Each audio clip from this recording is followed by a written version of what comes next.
It's just loading for me. Right, and I'm live. Awesome. And we are Okay. live. We are live as well. Okay, very good, very good. So, for anyone who's watching on my end, I'm not sure if you guys know, but I'm welcomed by two very established dating coaches in the community, both like a little more red pill leaning, which I would say that they mainly believe in the importance of game, cold approach, and also an element of like building yourself up as a man, trying to increase your value through status, your physique, grooming, just everything like that in general, like all kind of established red pill ideas. So I'm happy to bring to the table James Tusk and Troy Francis. Good to be here, sir. You too. Good to be here. Good to see you again, Yeah, Mine awesome. Waffle Mensch. It's been too long. This is going out to this is going out to all three of our channels. So this is going out to my channel, to James Tusk's channel, also to Wheat Waffle's channel at the same time. So yeah, welcome to everybody, and yeah, it's good to be here. And I just want to make the point that although we've titled it Red Pill versus Black Pill, we do all of us actually, including Mr. Waffles up there, looking beautiful with his two golden faces. We are always looking to put out value. So what we also want to try and do is bring elements of kind of all this theory together and actually give guys some practical application as to how they can kind of live their best life, right? So that's also something that we're really going to try and do today. There will be some obviously points of debate, but we will try and give guys actionable stuff where you can go out and actually make your lives a better place to be, because we only live one life. So yeah, of course, I agree there. Yeah, of course, I agree there. Like, whatever comes from this debate, like whether we do find that like the red pill is more relevant or the black pill is more relevant, either way, like I think the most important thing is about what the audience can take away from it, and whatever comes about, how they can improve their life, how they can make themselves more successful in dating.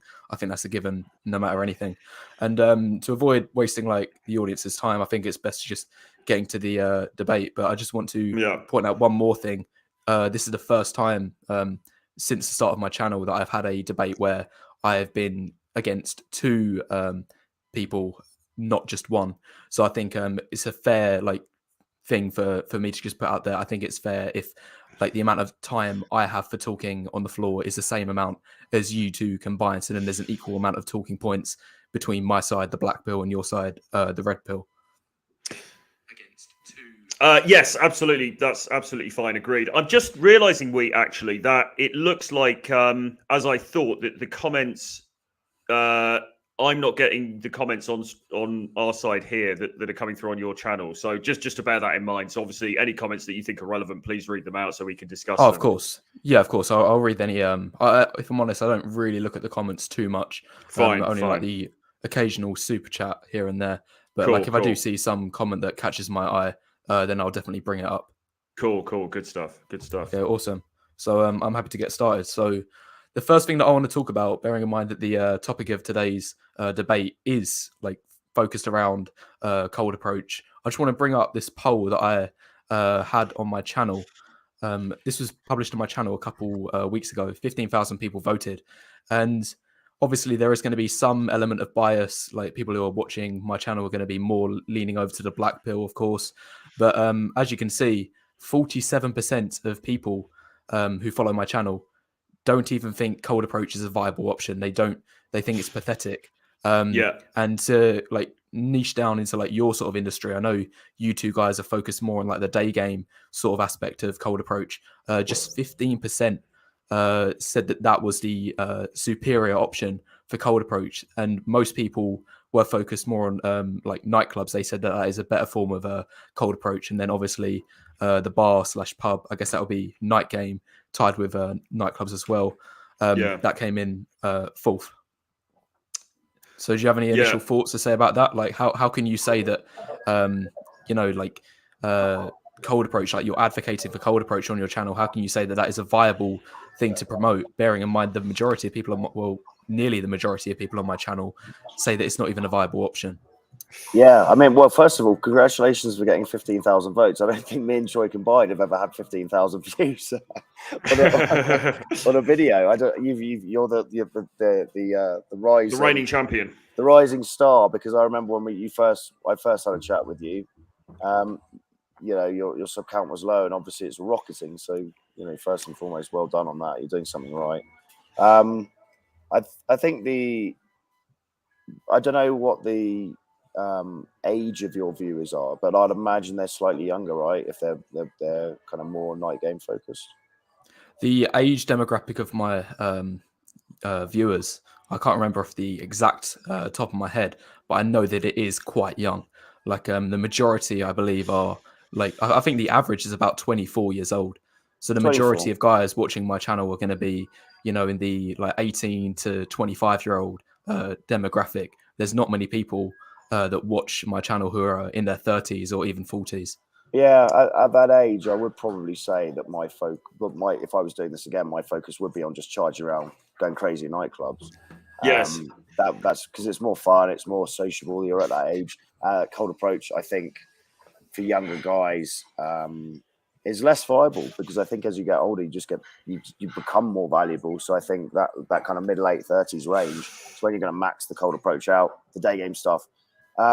We do advocate cold approach, but what me and Troy are really trying to advocate, and I'm not trying to shy away from, you know, debating with you. We can absolutely debate direct day game, but what me and Troy and the guys we work with, Sam and people like Mr. M, we're really advocating for being as sociable as possible. So development of your emotional and social intelligence skills. And that tends to be done more effectively when you're doing that with frequency. So interacting with humans throughout your day the entire time, but also not necessarily doing it drunk in clubs, because I remember obviously doing a lot of night game when I was a bit younger. I still do some now, but you learn very little when you're drinking. And I'm assuming, this is an assumption, but I'm assuming a lot of the younger guys probably do drink that go out at nightclubs, right? Yeah, of course. Like I actually think that if you're turning up to a nightclub without any alcohol in your system, you're going to have the worst night of your life. It Well, is like so boring. I've only ever done that once. Huge Well, mistake. Like, well, you can say that. I did exactly that when we were in when we were in Bogota just recently, because I don't drink. I haven't drunk for many years now. So you know, and I used to be all about night game. I was just doing night game the whole time because, and coming back to the poll, I think it's sort of the natural thing, isn't it? I think it's natural for most people to say, yeah, well, bars, clubs, you know, evening lounges and stuff like that, because that is kind of the natural place where classically people would think to meet, right? I mean, going up to somebody in the post office or in Starbucks is just kind of foreign for everybody, really, including even people on our side of the debate. You know, like both myself and James. You know, when we started out, it would all be about charging around nightclubs, and then we discovered that actually it was possible to interact with people during the daytime. I think the thing about nightclubs and bars is you can certainly, all things being equal, you can certainly get quicker results if you like. You know, it's very feasible. And again, would be a contentious point, but I mean, I would say it's feasible to go to a nightclub and to meet a girl and for something to happen that same night. Whereas with day game, is that really likely to happen? I mean, yeah, of course it happens sometimes, but you know, it's much more likely to happen in a nighttime situation because of the party vibe and the alcohol and whatever else. So, you know, I can see why people are saying, you know, night game is kind of something they would lean towards. okay, I've surprisingly actually got a lot to say about all of the points you just made there. Okay. Because going back to the poll, I was surprised myself when I first saw it. Like, I would say after online dating, nightclubs is probably one of the worst places for men, even young men, to be picking up women. And I've got a few points to note about this. Number one is that, like, after online dating, where looks is going to be, you know, obviously 95% plus of the equation, nightclubs comes in second. Like, nightclubs is going to be 80% looks. Like, you know, you're in a you can't hear a word in edgeways when you're in a nightclub. Like, height becomes a massive factor, especially I've found, because everyone's standing up, everyone's on the floor. It becomes a lot more prominent where you can see people's like heads sticking out, like, you know, the emergence, like the taller guys. So if you're a shorter guy, I think that you're, you know, stuck out of a chance if you're trying to go in nightclubs. And on top of this, I personally think that one of my strong points for my SMV is like my conversational skills. I'm not sure if you guys will agree, but I believe like I have fairly decent game, definitely above average. But and in nightclubs, I'm not really able to show that strength. Like I think I'll be much better suited if I was going to choose a cold environment, such as a bar where at least you can talk to people, or if not that, then the standard, big old standard day game where I'm just talking to people in the street. And the last point I was going to make on why I think nightclubs is probably the worst cold approach is because you mentioned that it is going to be fairly likely that you might be able to meet a girl, go home with her the same night. However, what's going to be the quality of that woman? I think that nightclubs, you're asking for like low quality women. Like they're going to be the ones that are getting drunk a lot. Not particularly healthy lifestyle, staying out late. I think that you're going to have a much better time meeting higher quality women in other locations, like just people that are maybe on their way to work, like that shows they have a job for one, or in your social circle you might have some more higher quality people. So I've said a lot there, so I'm happy to hear your response. Yeah, James, have you got anything on that? Yeah, I think there's a lot of variables. I mean, when you said you've got decent game, I'd say game is really about being, the Darwinistic adaptability, socially adaptable, right? So it's game is basically learn charisma. So yeah, it's not your typical verbal game, but in a nightclub, can you have good game? Just being more physical, leading, having fun. Yeah, and I'd say actually good game, or really being emotionally intelligent as a human being, is being able to adapt to different environments. Adaptability is the key thing, right? Okay, so I want to like break into this a little bit further. So in terms of your game in a nightclub, yeah, I guess you could go down the route of saying, oh yeah, if you're a guy who's on the edge with a drink in his hand, just standing there awkwardly, then that would be poor game and social skills. But like only a few guys actually do that, and they don't get any results, because of it. But most people are gonna, once they have a bit of alcohol in their system, have like a decent peace of mind to be able to go onto the floor, at least show somewhat like putting themselves out there, where it can like lead to something, and you're actually interacting with girls who are there as well. But I think what it comes down to in nightclubs, for the most part, once you're actually on the floor there, dancing, whatever, for the most part, your looks is your game. Like, if you're the tall guy, if you're the tallest guy in the club, if you've got a large frame, broad shoulders, and you've got a decent face as well, then women are naturally going to be more drawn to you than other guys who, is a short guy. How is a short guy on the floor going to be confident? How is he going to display good game when he just doesn't have the physical presence to be able to do that? Well, I get what you're saying, but I mean, if you like James's game, like I've been to a few nightclubs with James in recent weeks when we were in Colombia, and Colombia, just to be clear, I mean, we can talk about locations and stuff, geographical locations, because Colombia is a slightly different kettle of fish, and just putting that out there and being transparent, Colombia, because of the Latin vibes and stuff, it's a slightly different kettle of fish than if you're in Oceania in Reading or something, right? So nevertheless. Tusk's night game, and Tusk is known for day game, right? But Tusk's night game is probably some of the best that I've ever seen, right? And basically, and I'm not just blowing smoke up your ass, James, because you're here and you're on the channel, but he just runs around the club and he just dominates the club. He goes around the club. He's usually got like maybe a bottle of spirits or something. He'll go around, pour shots with people, do shots with people, just going around, partying, talking to everybody, guys, girls, whatever. Just absolutely owning it, having an absolute blast, being the life and soul of the party, right? And not even really, it's not about sort of like verbal game or anything like that, because like you're right, obviously it's very, very loud in these places. You can't even talk. But just being the center of attention. So I think what you're describing, Wheat, is okay, there's a guy who's at the nightclub, he has a couple of drinks and he goes on the dance. He's not this complete geek who's just standing in the corner, that we of the stereotype that we make up. But he's still not really engaging in quite that same fashion.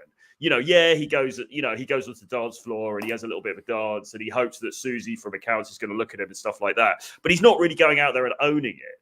But if you really, really lean into it, go out there and just dominate the social environment, which I believe that short guys can do as well. I don't think it's necessarily about height or anything like that. I think it's about energy. Then you will start to see the people in the environment reacting to you in a very different way. Okay, I've got a very serious point I want to make here, because something that you said there, like, really did have like alarm bells going off in my head. Like, I don't want anyone who's watching my channel who's in like one of the more Western countries to get in any trouble. But you mentioned about like Tusk going around with a drink in his hand, giving people drinks. That can get you kicked out of nightclubs in the Western world. Yeah, Like don't try this at home. They've really clamped down, especially where I am. Like, they've really clamped down in terms of anyone like handing out free drinks to people, because obviously, it is a harsh thing and reality that of nightclubs, that people do get spiked. I would say that is very like awful advice. Obviously, it depends where you are in the world. Like, obviously, if you're in Colombia right now, they might be a lot more laid back and it might be an effective strategy. But guys, anyone who's watching this stream right now, for the love of God, like, if you're in a Western country, do not think that was a good take, like, to be able to go around giving people drinks, pouring out drinks for people, because that can more often than not get you kicked out. Okay, fair enough. No, point taken. But that's not a central pillar of his strategy, because I don't even drink, so I'm not wandering around with a bottle of spirits. That's just something that he does. It's an example. You don't have to do that. Obviously, don't do that if you're in the UK or a Western country. But the point still stands. This is about going around dominating the environment. It's about having a blast. It's about partying with everybody, not being gamey, not trying to sort of like, oh, how do I approach that girl over there in the corner? Just being social with everybody. And then what you find, what we found is towards the end of the night, you've met various people, you've had a blast with various girls. Certain girls will gravitate towards you, and those are the girls that maybe something ends up happening with later on. Yeah, I think what I've done recently, because I don't really go clubbing in the UK. I don't spend much time in the UK, but Latin America, it's fucking fun for clubbing. And I'm older, and so is Troy. But going out to bars in Bogota, clubs in Brazil, it's so fun. We're going out, and our mindset is we're not trying to take anything from the environment. We're going to go out and have the best possible time we can have loads of fun. We're literally like that ball of flame that is the energy that all the moths get drawn into, because we're genuinely going out having fun and just thinking, right, how can we make everyone else's night super fun? How can we be as sociable as possible? When you go in with that mindset, you'll be surprised, and you're flipping it to I don't need anything. You'll be surprised what kind of results you end up getting. Honestly, I think we probably will end up teaching a lot more night game in Latin America, because it's fucking fun and it's quite easy to do when you flip that mindset and you know what you're up to. But I just wanted to address, another point you brought up, Mr. Waffles, and Troy covered it as well, which is this idea of, we call it being sensible getting on a plane, but you guys call it geomaxing. It's nightclubs in the UK. I mean, it's just a shit show. Bars, the dating scene in the UK is a shit show.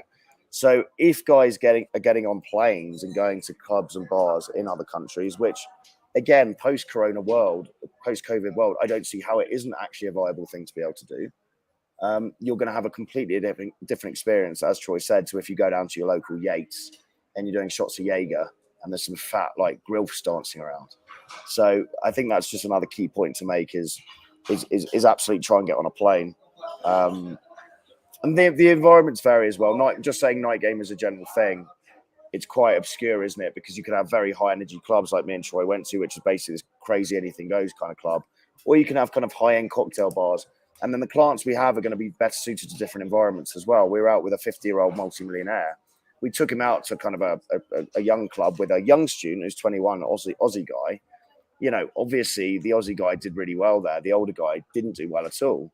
But then taking him out to some lounge bars where he's able to show off his value in a different way, dressed in a blazer, looking quite sharp. He was able to interact with some very, very good looking women and get some results there, but completely different demographic. But I guess if we're talking about guys who watch your channel, they're going to be focused on more kind of traditional clubs, right? Kind of, your Oceanas, et cetera, et cetera.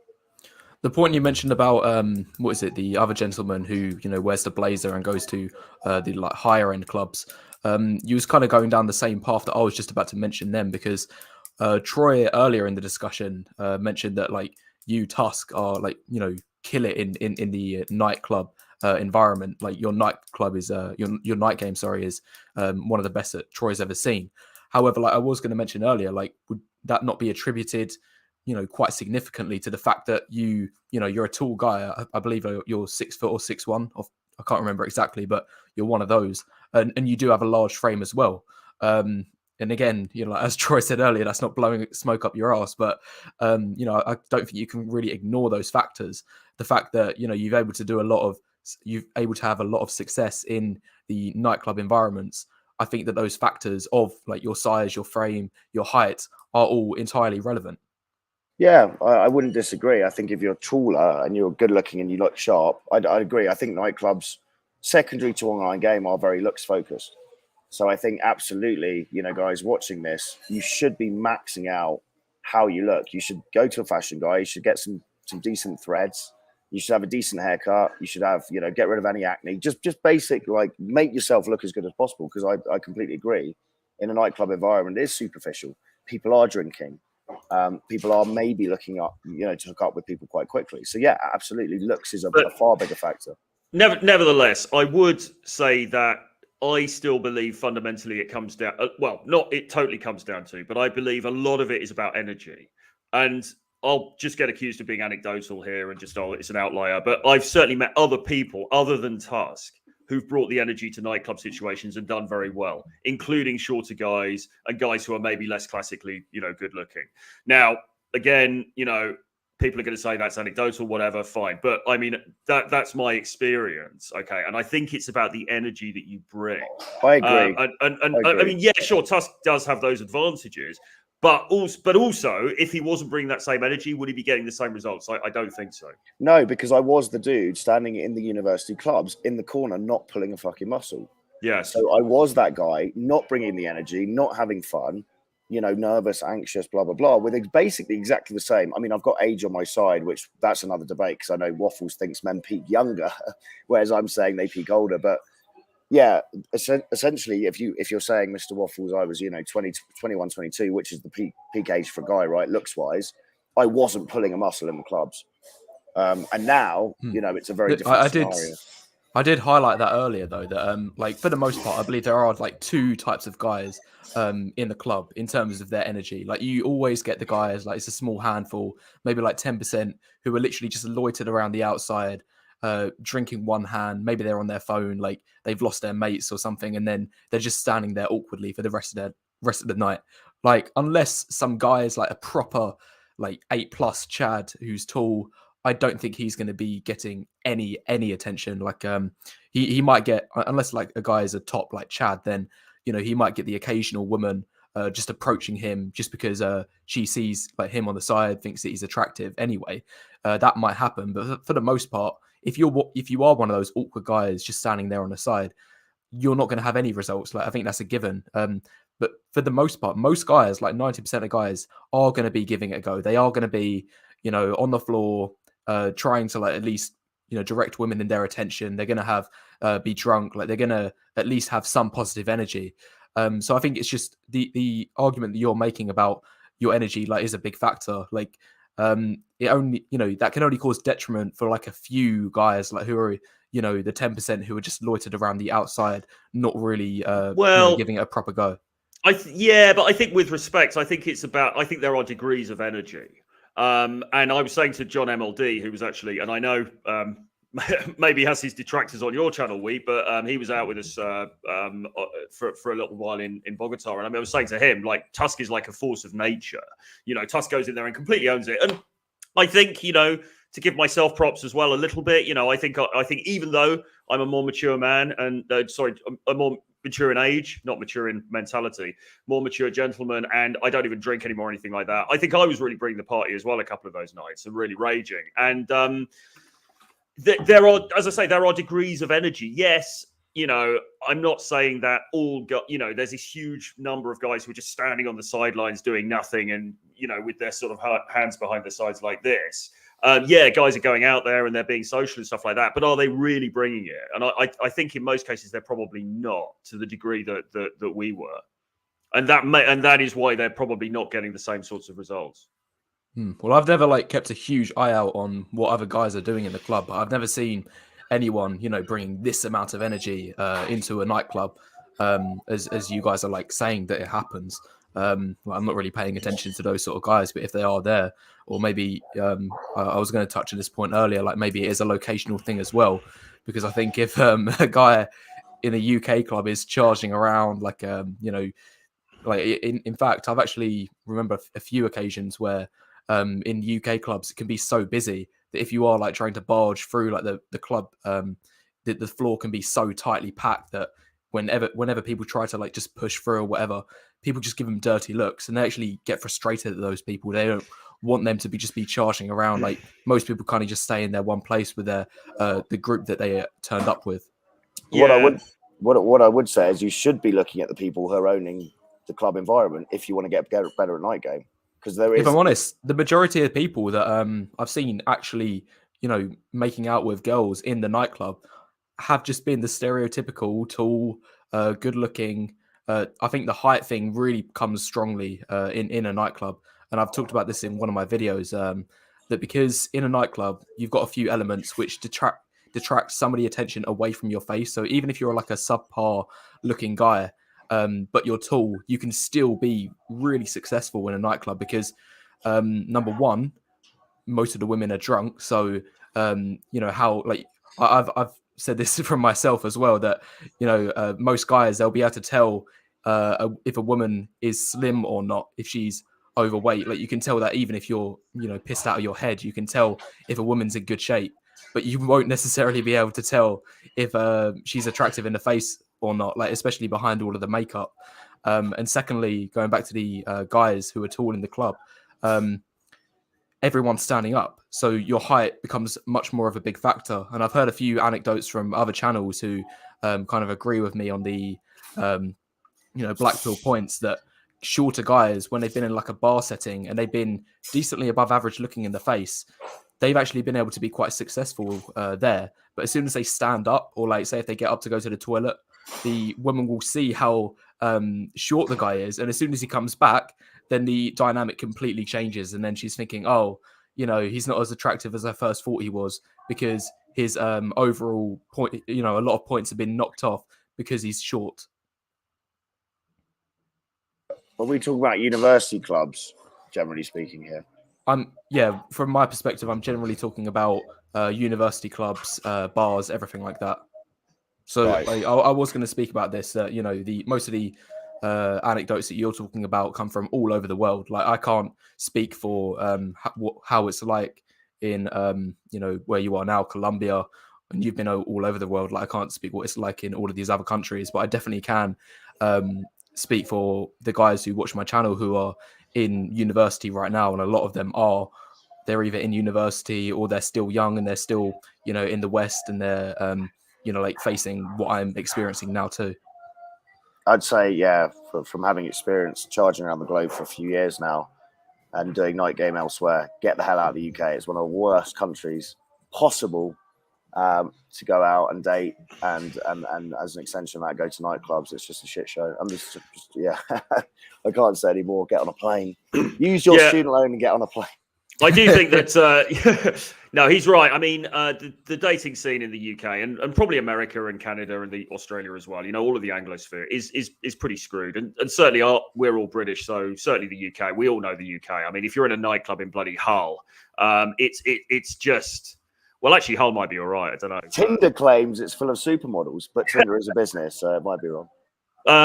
Yeah, I mean, there are certainly places that are going to be more advantageous than the UK, without a doubt. But I mean, coming back to the point about cold approach, I suppose that the central question really is cold approach in any environment efficacious or not? And I mean, obviously we're claiming that it is. I mean, I think I do take your point, Waffles, about nightclubs. I mean, but that's the whole reason that we do a lot of daytime approach, because nightclubs aren't ideal either. You know, nightclubs, there's pluses and minuses with everything. The plus side on nightclubs is if you can get a bit of traction, then the ROI can be quite good. You know, the turnaround time can be quite good because you can meet somebody in the same night, you end up going back with them and whatever.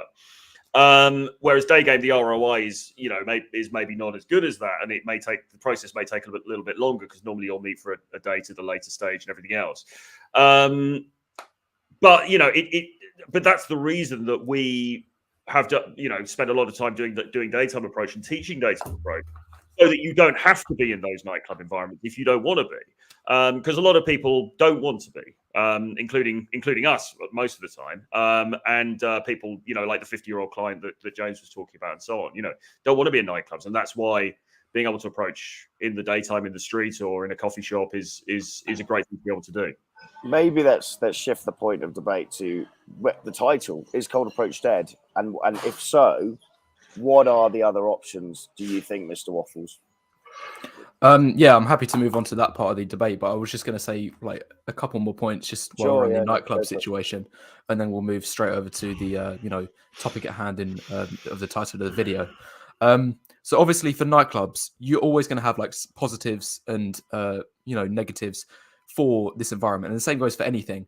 I think some of the positives which you touched upon earlier is that you are going to get a higher concentration of women that are looking for partners, either short-term or the majority of the time just short-term partners. You're not necessarily going to be getting that in day game or other cold environments.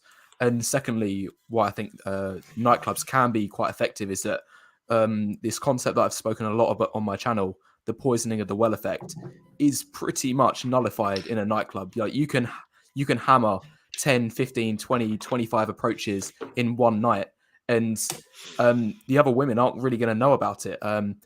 If you get rejected 15 times, the 16th time you're successful, it's not like you've poisoned the well at that point, because most of the women aren't paying attention to who's trying to approach who. So I think that is a positive of cold approach in especially nightclubs. But I think one of the main negatives about nightclubs, especially in Western clubs, is how oversaturated it is. Like there's so many people. Like we haven't even spoken about the ratios yet.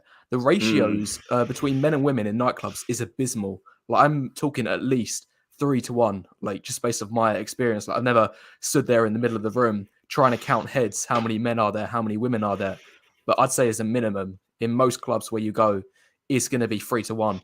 And this is like what I'm seeing in the dating market so frequently now. And it kind of expands into the topic that we're going to talk about next, that as soon as one dating strategy catches on, like it might be effective at the beginning, but then once it gets widespread, it just becomes so saturated. Sorry.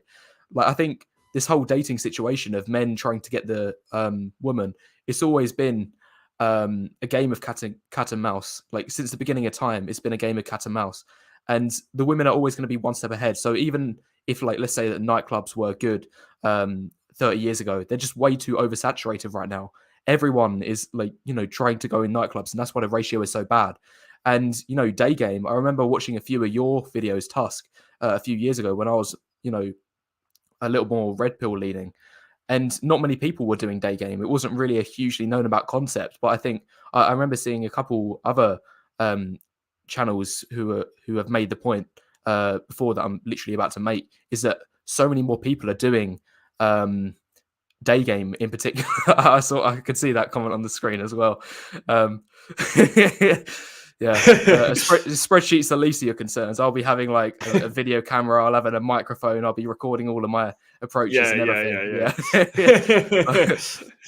But to finish off my point, I think and this kind of leads into the wider discussion of cold approach. It is becoming more and more saturated every year, and women are getting tired of it. Like 10 years ago, they might not necessarily would have been approached by guys in the street, and they would have thought like, oh, this is quite unique, I've never had this experience before.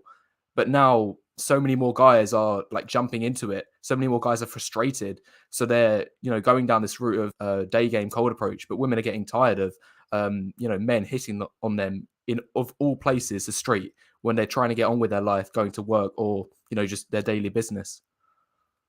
Yeah, I think there's some interesting points there. I mean, I think the Anglosphere is a mess for dating. I really do. And I think, they were, I don't know whether it was a joke or not, but putting forward bills potentially, to have outlaw strangers talking to each other.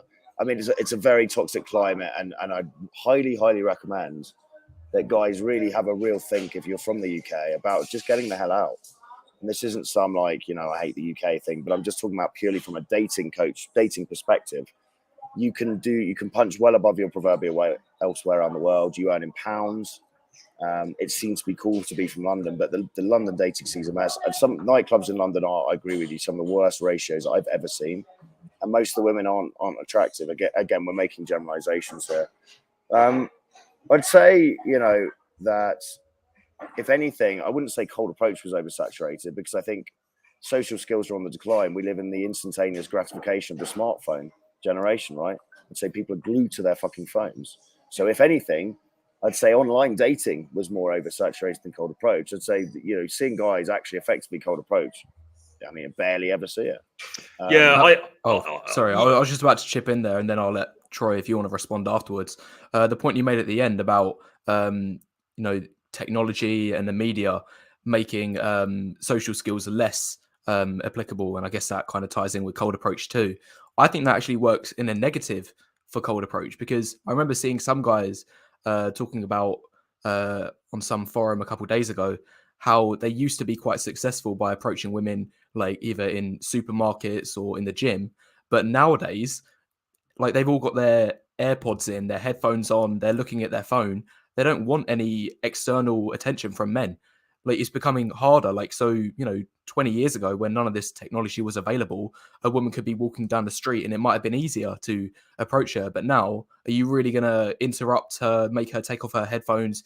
Clearly, if she's wearing these AirPods or whatever, she's asking for no male attention.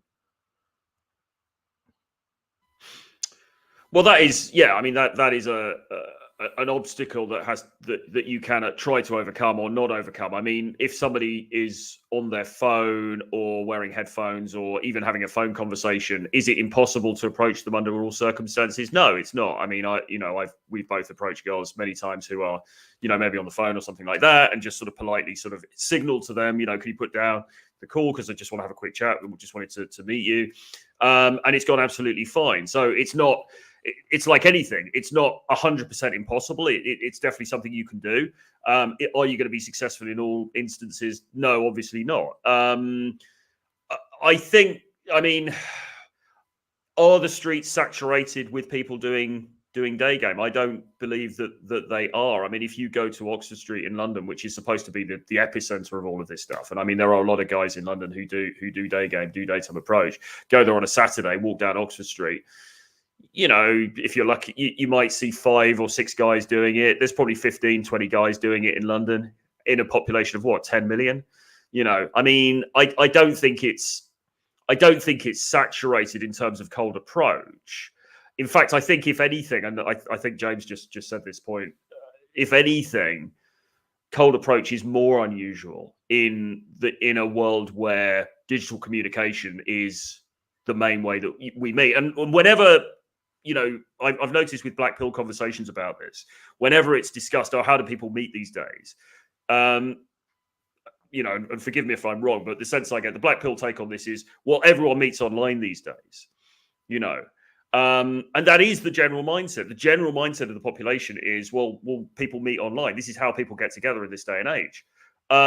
Which means if you go against that, and if you're somebody who's social and you're able to start a conversation in a coffee shop or, in a lounge bar or wherever it is, then actually that gives you standout in a way that you're just not going to get on the dating apps. And this is why most guys that we meet, from good looking to less good looking guys, tend to get better results from cold approach than they do from the dating apps.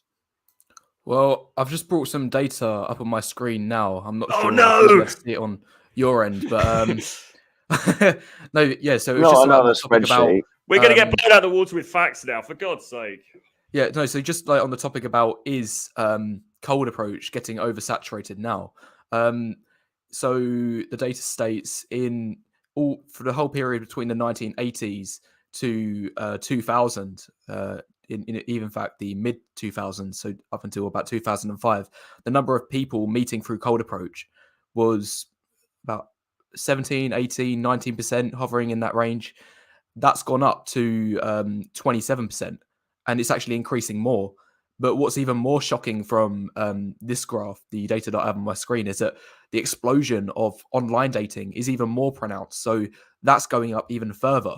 That's went from, again, the 1980s, when it was first introduced, 0%, to touching 40% in 2018 is the last data point. So both of these are becoming even more pronounced. Like the warm approach that used to be so safe and sound, for years and years and years, is on the decline, and that's probably one of the best opportunities that men who are average or even maybe a little bit below average looks can still be able to find a partner, but that's on the decline.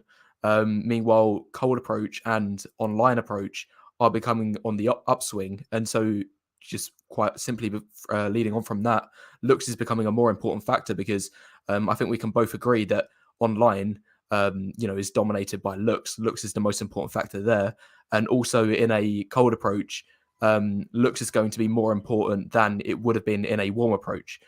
So obviously, if you're meeting somebody at work or school, college, whatever, your looks isn't going to be as big of a factor as it will be in cold approach. Yeah, just a side tangent on top of that, with the explosion of online dating, there's definitely going to be a decentralization of finance through cryptocurrency. There's also going to be a decentralization of the porn industry through every other girl. I mean, every other girl in Colombia already has OnlyFans, right, as a viable way to make money. I think that's going to explode in the next 3 or 4 years.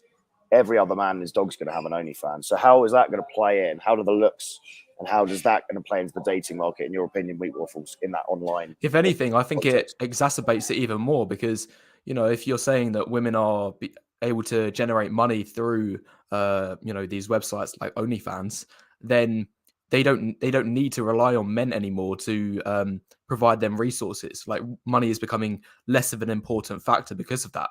And as other factors become less important, it only makes sense that other factors become more important. So I've made this point in so many of my videos before that when the importance of money goes down, then the importance of looks will inevitably go up. Because if a woman, may have previously invested like half of her standards in, okay, I need a guy with a lot of money, with good income to provide for a family, and the other half, I'll be focused on looks, personality, and whatever else. Nowadays, it's becoming less like that. A woman's going to be more focused on looks, bearing in mind that money's not really a problem for her anymore. Yeah, I agree with that, and that's something that actually that's even a red pill talking point. That's something that Rollo Tomasi has talked about in the past. That because there's less because of the nature of society now. Women are not reliant on men for income or for support in the same way that they previously were, and so that means that they're now able to. They're looking for different criteria. They're looking for whatever they think of as sexy, basically. Let's put it like that. But just going back to those figures again. So you're saying that cold approach. You're saying that people meeting in the daytime, that has gone up a bit. So cold approach in the last 40 years, cold approach has gone up from 18% to 27%. So a 50% increase in that department. So that shows that it is becoming more saturated. That's over 50. That's over 50 years, though, isn't it? Where was the 40 years? How big was the study? And where was it taken from? How many people? And where was it taken from? I haven't got the exact details of the study, but I'm guessing it's coming from some survey. So the title at the top of it reads "How Heterosexual Couples Met." So I'm guessing they just asked a bunch of people that are either married or in relationships, how did you meet your partner? And then obviously you have to just fill out the details there. And the data shows from that in the last 40 years, more people are meeting from cold approach. So it's gone up by 40%. It's gone from 18% to 27%, which is a 50% increase in that department. But then, so how do people pre-internet meet their other halves if they weren't? So the vast majority, before online and before cold approach started getting a little bit of traction as well, was through warm approach. So meeting through church, school, college, work, all of those things. That was like the dominant kind of thing beforehand. And obviously, when you think about those environments, looks is going to be, lower down on the list of priorities because you can more show, like you're spending time with these people every single day. The ice is already broken. You're used to the same faces every single day. So I think personality becomes more of a factor. Okay. Yeah. So the predominance of cold approach has gone up by 50%, but that's over 40 years. So that's quite a long time frame. But nevertheless, so it stayed the same for like quite a long period of time. Since 2005, it's gone up by 50%. But between like Well, the that's late, interesting. between the mid 70s and up until 2005, it literally stayed the same. So it was But always hovering in that 18% range. But and now in now the it's up last to 15, 27%. in the last 15 years, it's gone up, and it looks like an exponential graph as well. Like I'm just looking at the shape of it. Um, it's increasing more and more every single year. Not quite as sharply as the online, which is like almost like a hockey stick shape. So it's just exploded since the early 2000s. Meanwhile, the cold approach is creeping up at a slower rate, but it is still going up like at an exponential rate. Well, how do you? All right, how do you counter this point from Brooding Sea? He says, like, you are assuming it's 18 to 27%. It's from day game. It's not. I've just checked the study. It's peer and friendship and work groups. So he's I'm saying looking that. at the what is it So study here? he's It says met in a bar or restaurant. That met through friends and co-workers is a completely different line on the graph. Met in bar or restaurant. That I guess that implies okay. cold approach. Okay, all right. Well, so but the other point is, so where are we with online meeting through apps? Because that was higher, wasn't it? You were saying. Yeah, so that's exploded from nothing since 20, 40 years ago, like but now it's gone up to 40%. And the Right. last data point there was 2018. So if I had to make some crude predictions of where it is now, but bearing in mind that in the last 3 years, 2 years, we've been experiencing like the COVID pandemic, the like main alternative that people have went to instead has been online. Like there wasn't really as much of an opportunity to be meeting people from work. Like a lot of people have been working from home, and same goes with cold approach. A lot of places like bars and nightclubs have been shut for, and in fact they're still shut in a lot of countries. So those opportunities have been shut down. So the main alternative that people, I'm guessing, are jumping to now is online approach.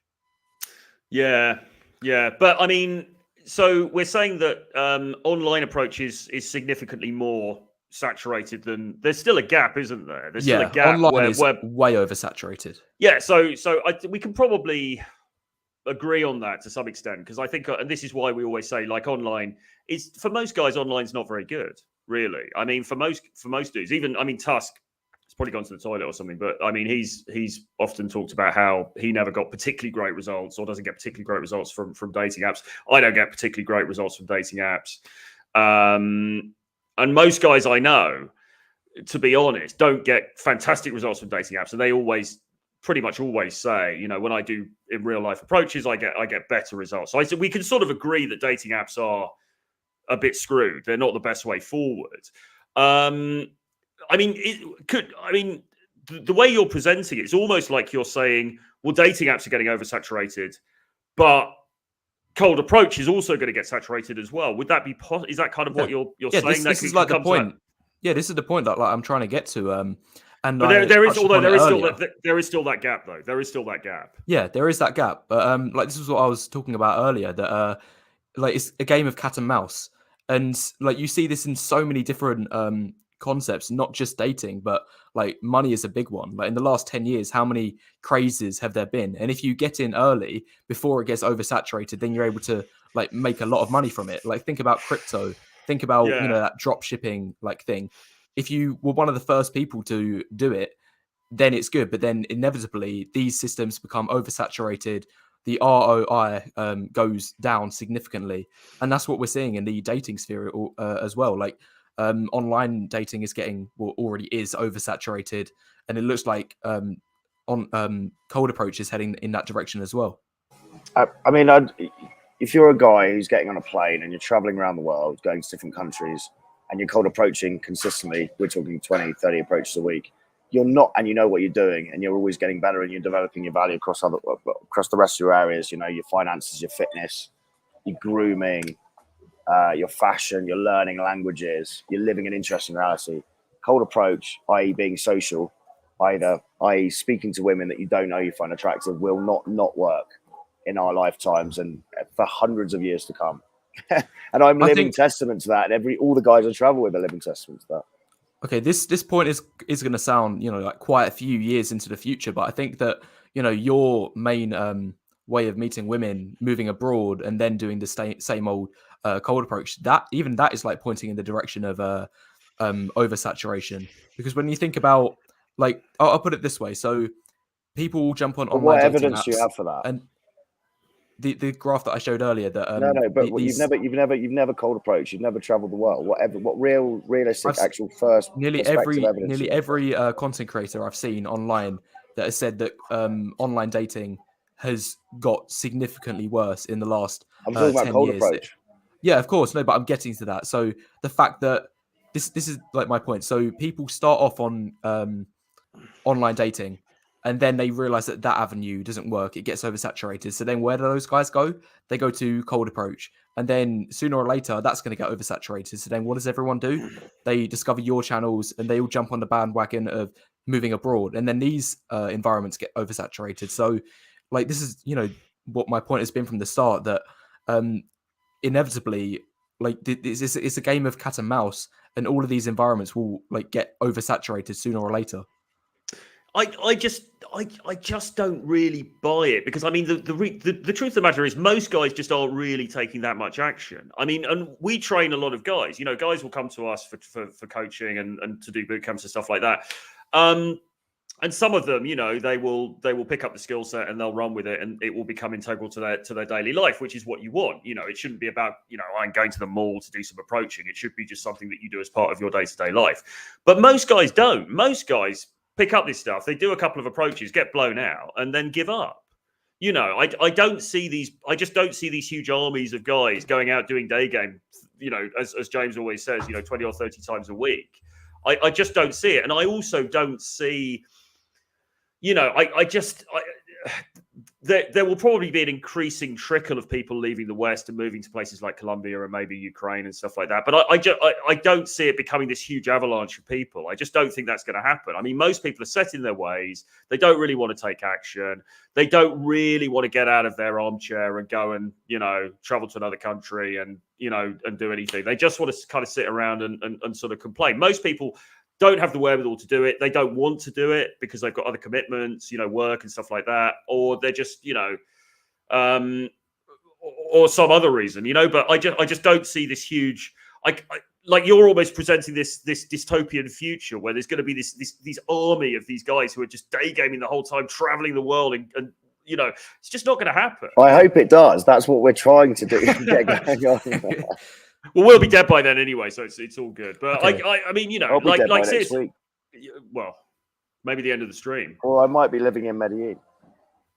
Okay, it is possible that this idea of moving abroad will reach a point of equilibrium, that only so many guys catch on to the idea, and the other majority of guys don't want to put in the work, and they never end up doing it. But I think what might be a more glaring point to make, a more important point, is the noticeable gap between the top percentage of guys and the bottom percentage of guys is growing, and it's getting worse year after year after year. That the guys at the top are taking more and more, and the guys at the bottom are getting left out. And there's so much data to back this up. I'm not going to bring it up immediately because I'm actually going to make a video on this soon, so yeah. I don't want to spoil the data for that. But I think we can all agree here that the gap between the guys at the top, the ones who are getting everything, is growing. The gap is growing between them and the guys at the bottom. Hasn't that always been the case in history? You have the elites, you have the royalty, and then you have the serfs not pulling a muscle. Hasn't that? I don't think that has been the case throughout history, because 100 years ago, nearly every man was able to get a wife. He would reach 18, 20 years old. He'd get a job. He'd get a house, and he'd get a wife. What is this global assumption we've just made about every man can get a wife? 100 years ago, where's the evidence? This was the reality of the Western world. There was a stat that Mr. M told me. Mr. M, what's the stat about? Only 20 in history. Only 20% of men have actually procreated. 20 to 30%. It's 40%. The exact data is 40%. But that was in tribalistic times when that was all chaos. That was anarchy. So then, again, you had this top 40% of guys who were able to pass on their genes, and then the bottom 60% were completely left out. But then when monogamy was introduced, I think all of that changed. And what ended up happening was when So in tribalistic times, it was 40% got women, the other 60% didn't. But then once agriculture was introduced, what ended up happening is that this effect was exacerbated even more, that the top guys were able to accumulate lots of resources, and then it became more like I believe the worst it ever got to was a 17-1 ratio. So like the top, what even is that? Like that's like the top 5% of guys were able to hoard all of the women, and then the bottom 95% were completely left out. I think that's the worst it ever got, like during the agricultural period. But then the society realized, oh, hold on, we can't have this. This is like unfair for a lot of guys. So they're gonna they brought in monogamy. They enforced monogamy into the discussion, and then that kind of balanced the equation a lot more. So and this has been happening for like the last few thousand years, that most guys were able to get a wife or just a partner, a life partner. But then this has kind of been opened up, like the floodgates have been opened in the last 50 years as like sexual liberation has become more of a thing. And the data shows it as well, that the top percentage of guys, like we're going exactly back to how it was thousands and thousands of years ago, where like just the top guys are able to dominate and the bottom guys are being left out. Well, I think there is, without a doubt, the erosion of marriage as an institution, and you could say the fact that we are a post-religious society for the most part in the West. I think those things have keyed into all of this, and the sexual revolution, and the fact that plus the economic things that you mentioned earlier.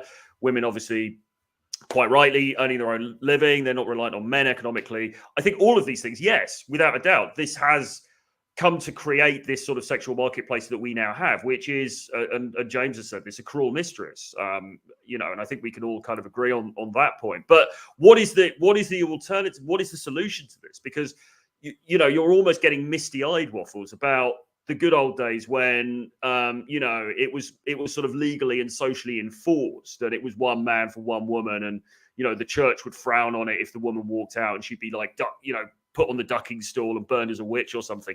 Do we really want to go back to that? Because, and again, to quote Mr. Tomasi, you can't negotiate desire. So even in those situations where the woman was kind of forced to marry the local, chump, because that was what society was like, she was still rubbing one out to the hot Chad who was working at the blacksmiths down the road. Do you know what I mean? And she would still have affairs. I don't believe there was ever a period when, it was all plain sailing because society forces women to do a certain thing. And I don't frankly think it's desirable to go back to that, or I just don't think it really works. I actually agree. Oh, sorry, I was about to make another point. Two points. I don't think it's I don't think it would work, and you can't put the genie back in the bottle, is I suppose what I was going to say. But carry on. Sorry. Yeah, I actually agree. I've seen some proper hardcore black pillars. They are, I'd say borderline extreme, that do want to bring back this enforced monogamy, that pretty much at birth, everyone is assigned a partner that they have to spend their life with. I don't see that happening, and I don't want it to happen either. But the main purpose that I'm trying to point out on my channel is the facts, and the direction that the world is heading with the explosion of online dating. It has now never been easier for the top guys to completely monopolize over the dating market, and everybody else is the majority of the bottom guys are being left out, and that gap between the bottom guys and the top guys is growing. I'm not sure what could be done to resolve that, because it is a really difficult sort of issue to try to picture what solutions are out there.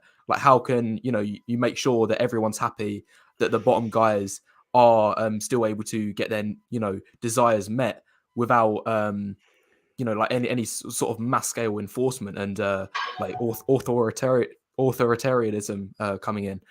And one of the things that a lot of guys talk about on my channel is this idea of it's okay to pay to play, or if you buy this is coming more into the market now. They're artificial dolls that people can get their desires met that way. And I actually agree that I think that pay to play, hiring professionals should be a legal thing in the West, because the studies have shown that when men are able to satisfy those desires, it leads to an increase in their mental health, more satisfaction, they're happier, And whether it's fake or not, like it is fake. It's still there is still a correlation between like these men, like the bottom tier guys, getting their needs met, and then it leading to all of these other positive things in their life. Yeah, well, paid to play is definitely legal in the West. World's oldest profession. I've got no issue with guys paying to play, but I think guys should also be out practicing their social skills at the same time. I think even a bottom percent guy, what harm is there in him trying to be more sociable and trying to develop that social and emotional intelligence by interacting with more human beings? I think there's a guy that wrote in the chat that we're actually inbuilt to be sociable. We are. It's not something we kind of take on as something completely alien. We're already built to be sociable. Is technology taking away from that though? Like, because when you think that the dating market is heading into like the online realm more and more, it's less applicable that you can use social skills.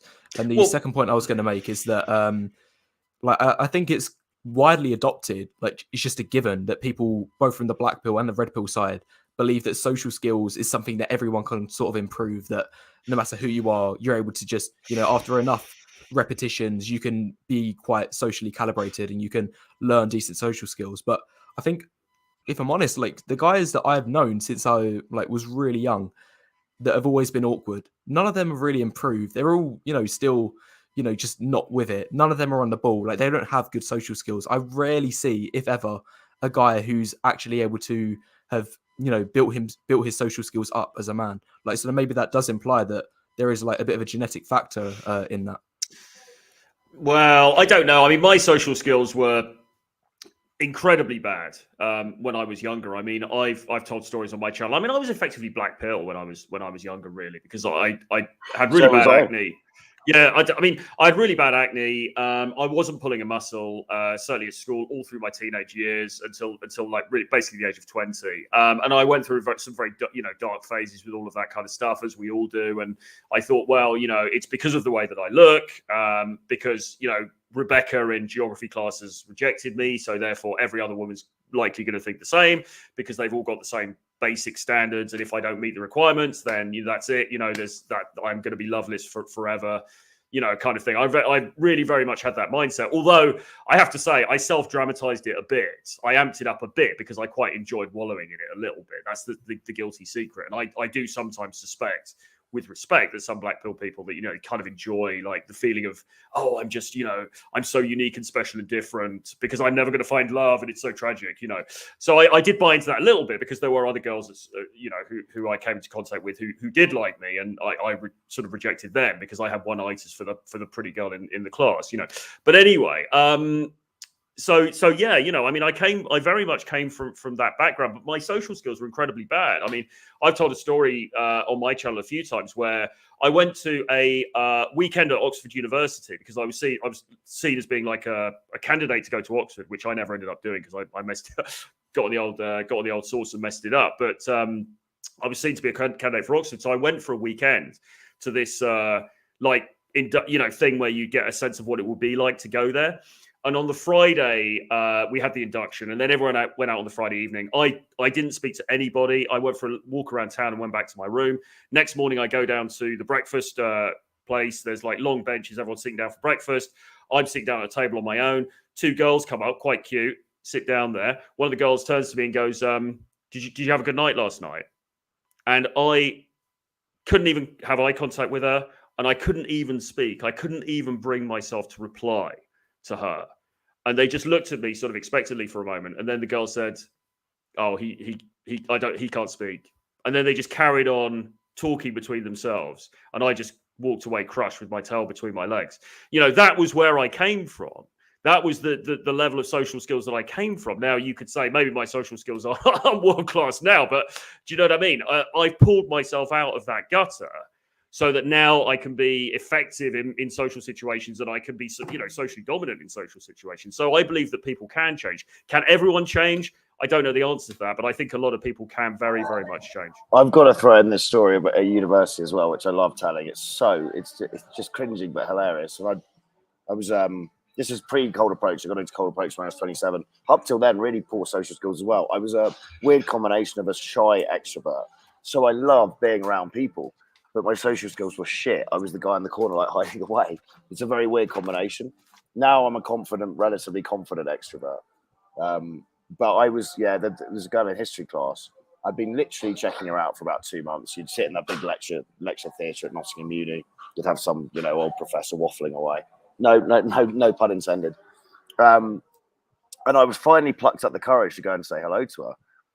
When I saw her, she was I was in a campus uni, and she was down in like the kind of the store where you can buy like cigarettes and magazines and sweets and all that shit.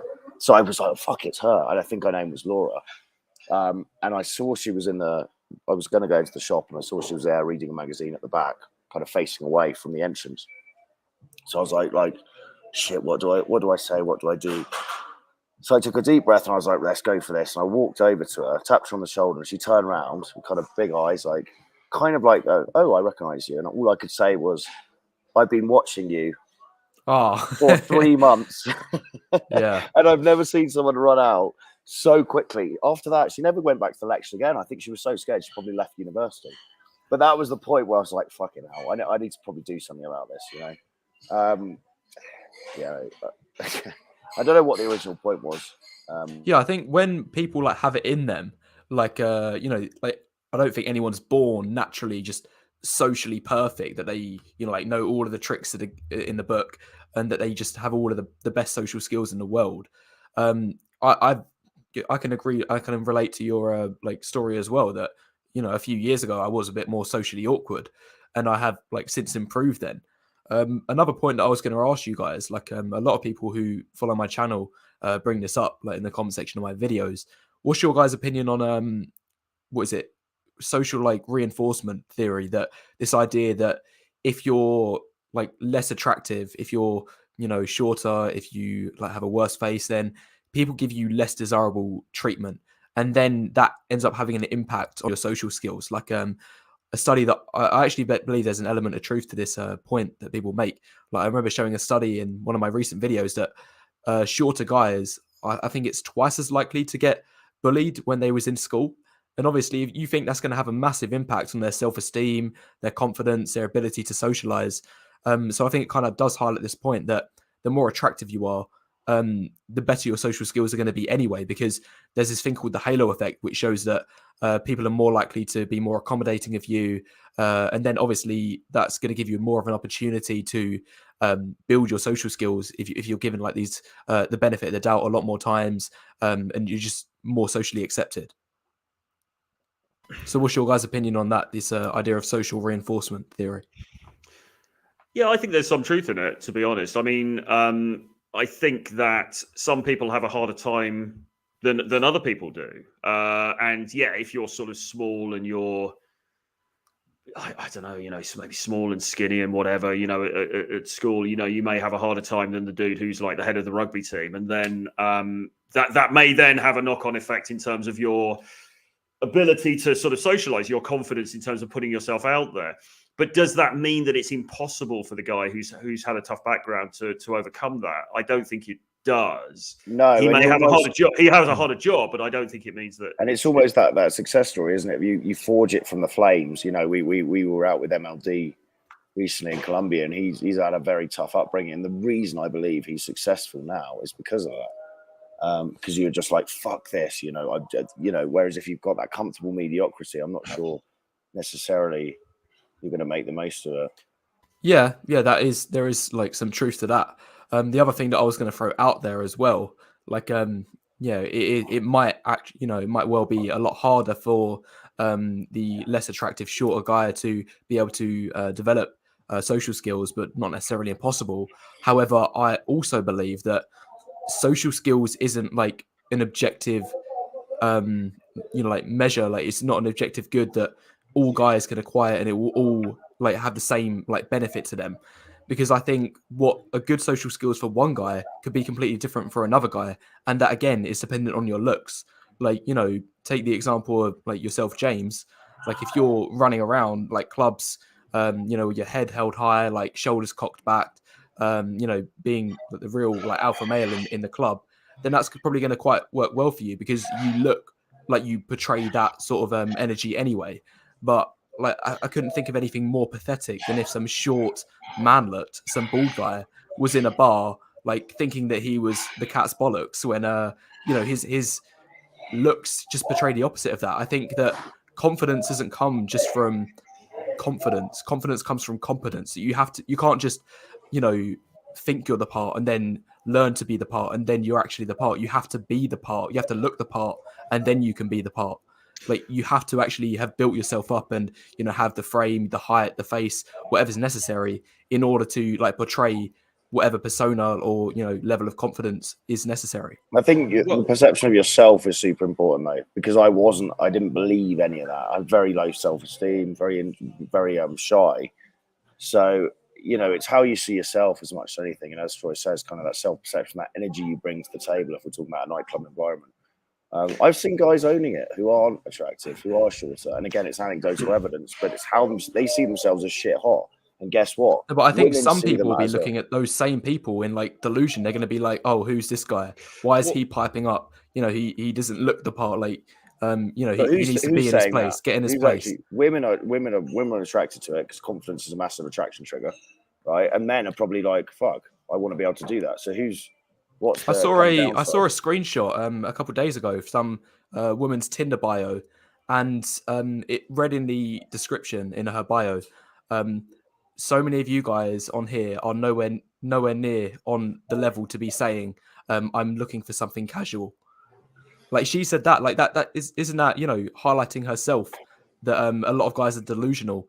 Like they're trying to be confident. They're trying to portray, one, like level of confidence or personality, but their looks just don't reflect that. Well, yeah, but I mean, so yeah, one woman may have that opinion. Not every woman is necessarily going to have that opinion. I mean, Tyler from RSD, and again, going to get loads of hate on the Wheat Waffles channel for this, but Tyler from RSD had a concept years ago when they used to talk about dating and game and stuff that was basically, his whole thing about, learning game was basically learning to act like the cool guy. And I suppose we could put in as a proxy for cool guy, we could say like the good looking guy, the chap, the guy at school who got all the girls, learning to act like that, despite not necessarily objectively being that guy.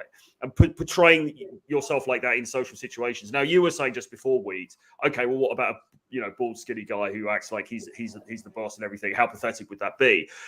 Well, but I mean, just as a thought experiment, what if he really owned it? What if he went out there and he really owned it and he really gave it 110%? Now, yeah, there probably would be people in that bar who would be thinking, that pathetic, who the fuck is that guy? But equally, there would also be people who are drawn into that, into that energy. Now, again, anecdotal evidence, etc. I know myself from my own development how this was the case, because I used to go to out to clubs and stuff and just not pull a muscle and be very depressed and miserable and everything. And then basically because I was like, drinking and partying a lot and doing naughty substances and stuff like that, within a fairly brief period, I had this kind of mental sort of change where I just thought, well, sod it. I'm just going to go out and I'm just going to be that cocky mofer. I'm just going to go out and I'm going to do what the hell I want to do.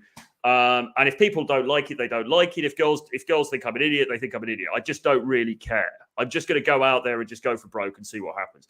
And lo and behold, women started to react differently to me.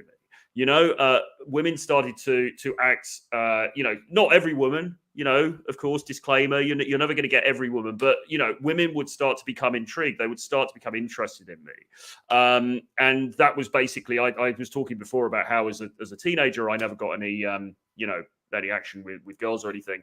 When I finally lost my virginity, which was age 20, it was as a direct result of that. And it wasn't because I'd become better looking. I hadn't become taller. I hadn't suddenly acquired six-pack abs. I didn't have a Lamborghini parked outside. It was literally just the way I was presenting myself. It was that change, the change in my energy in the nightclub environment. And suddenly I got laid.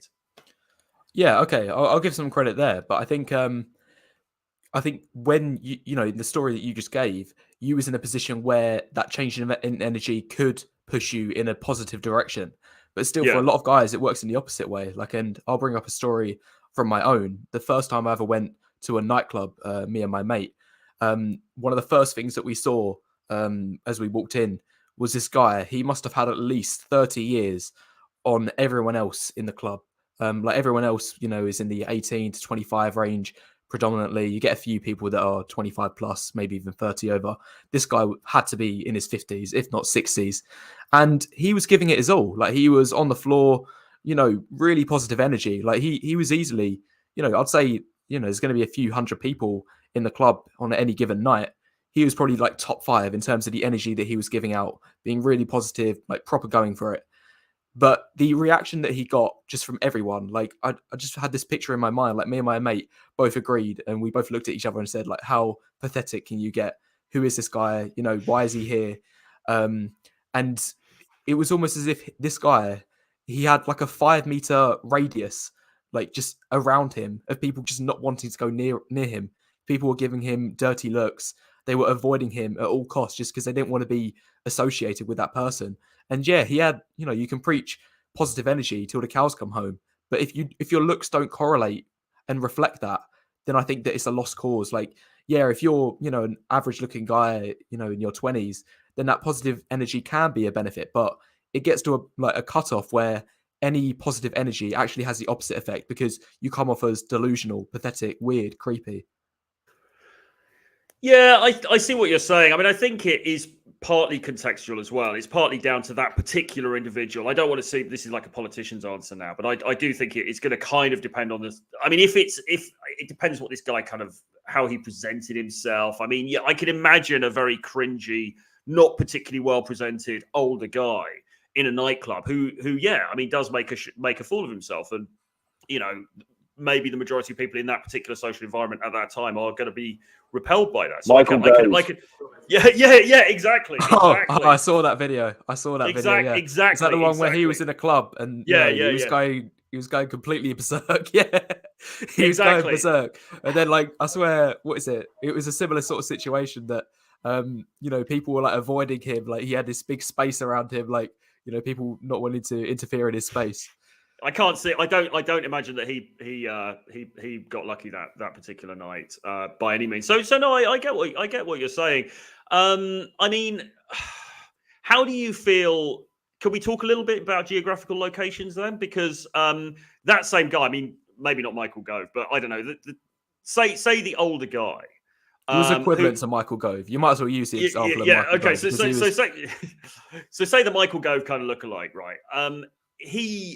Yes, in a club in Leicester or something. I mean, because we know the culture in Britain, we know kind of what it's like. It's a club with a lot of young people, etc., etc. Fine, I get it. He's going to get blown out. If that same guy was in Colombia, would he get more traction? Possibly, with some women there. Now, guys are immediately in the chat are going to start going, "Oh, geomaxing, just be JBW. You see, you're proving our point." Blah blah blah. It seems to me. And correct me if I'm wrong, but it seems to me in the black pill space, there's almost this feeling of like, well, if you travel because you're going to get better odds when you travel, you're going to get a better reception when you travel. That's sort of cheating, or that kind of doesn't really count, or whatever. And I don't really understand the mentality, because I think from our point of view, we just think, well, it's kind of a no-brainer, isn't it? Why wouldn't you? Why wouldn't you go to a place if you are the Michael Gove lookalike? Why wouldn't you just get on a plane and go to a place where you're going to have more standout? Maybe more attractive women are going to think you've got some exotic value and you're going to have some interest. Why is that something to shy away from? Why do we have this sort of snobbery about it where it's like, oh, you travel maxing? It's like, well, yeah, I mean, why not do that, right? There may well be a few people that support my channel that, have that belief that they have some like negative impressions of people that move abroad, making dating easier for themselves, but I've never said such thing on anything on my channel. I'm on the same page as you guys. That I've advocated for geomaxing on my channel, like in at least a couple videos.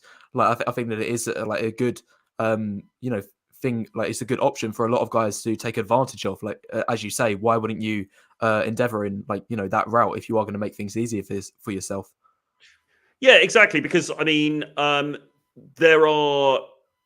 I mean, if you're looking at age differences, and I mean, we're not advocating, necessarily dating younger women. I mean, date whoever you want to date. But that certainly if you go to Russia or you go to Colombia or some of these places where we've traveled to, it does seem like for a start, you see older guys with younger women, fairly commonly.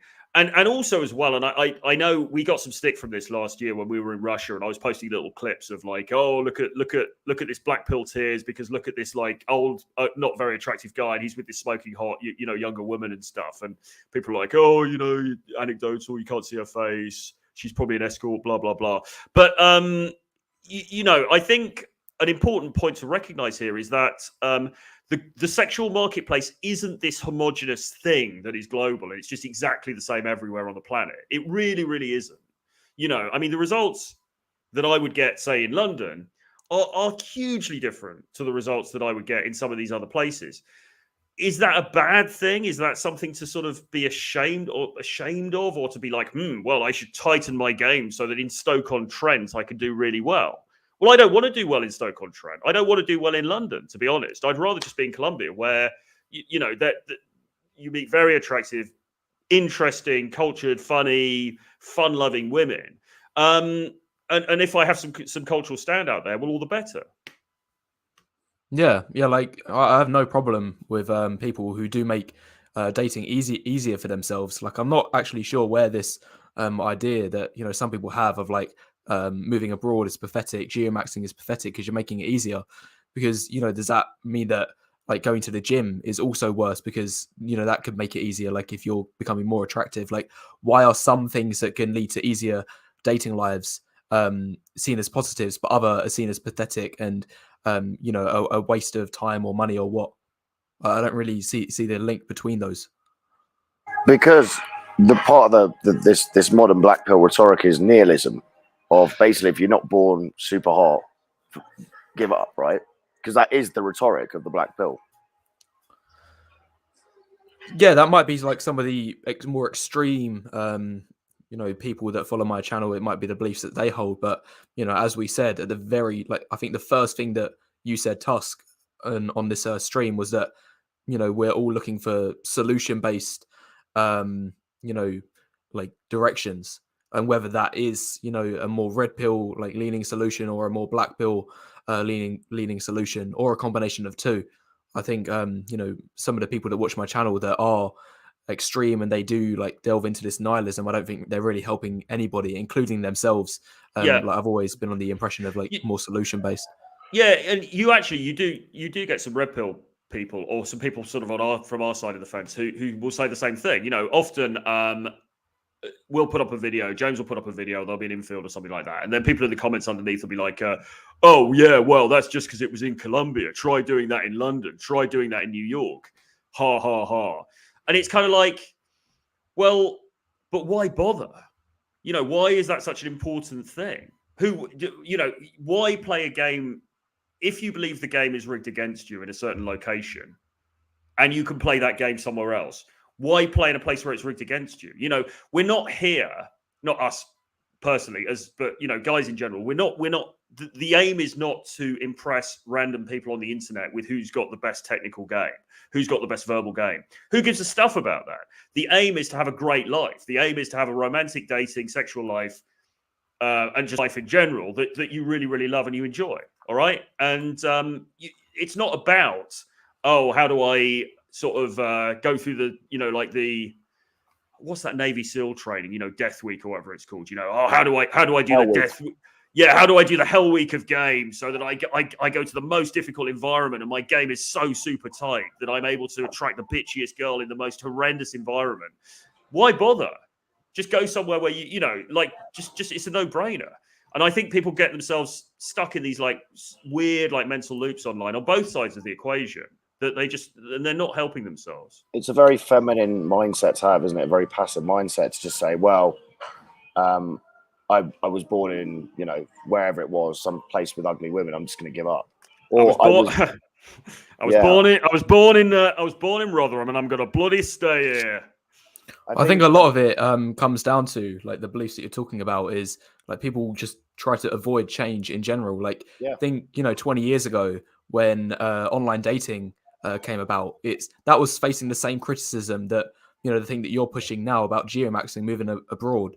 In the respect that people who thought about other people that went on online dating, they thought, oh, this is for desperate people who can't find anyone in the real world. But now that mindset has completely changed. Like, nearly everyone's on online dating, and I'm sure a lot of people who were saying that online dating was pathetic beforehand are now actually on those apps, and especially women, they're going to be capitalizing on that environment.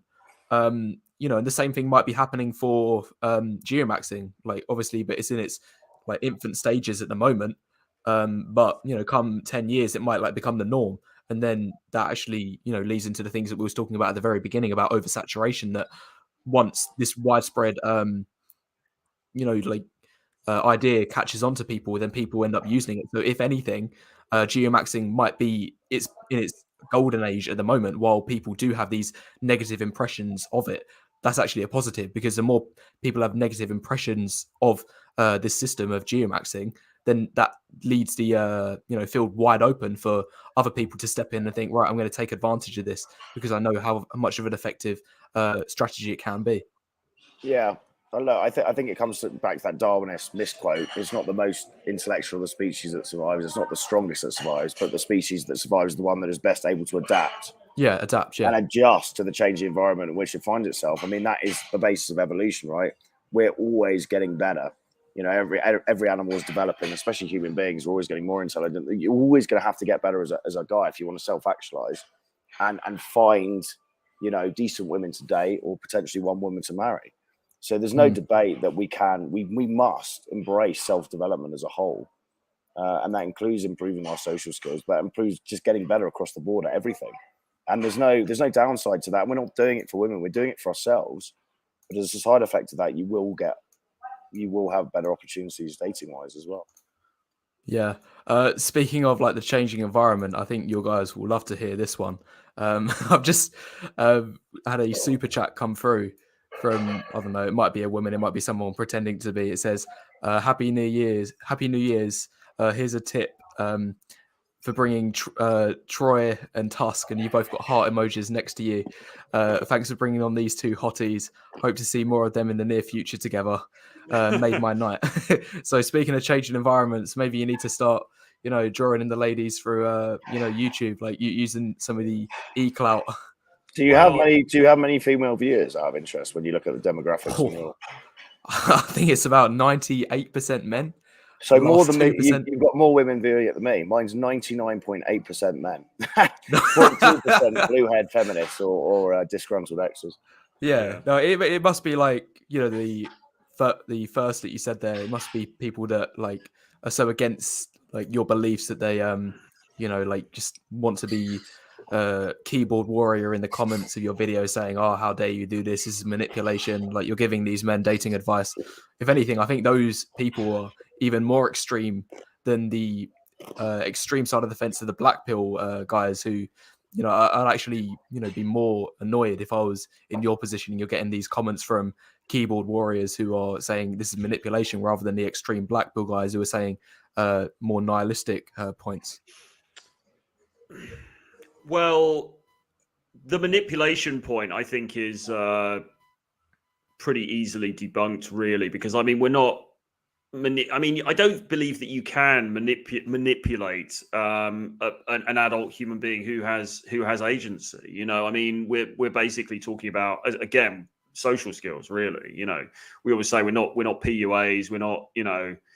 It's not even about game particularly so much anymore. It's about traveling around, living a fantastic life, and being social, and sort of putting yourself out there. Now there are fundamentals that you need to learn. There is structure around this that you can use at the beginning to help you as training wheels. But effectively, you're walking up to a woman and who you like, and you're having a conversation with her in a confident manner, putting your best foot forward and seeing where the chips fall, right? And sometimes a lot of and again, James, do you want to talk about rejection? Because there'll be black pill people watching this who are like, yeah, well,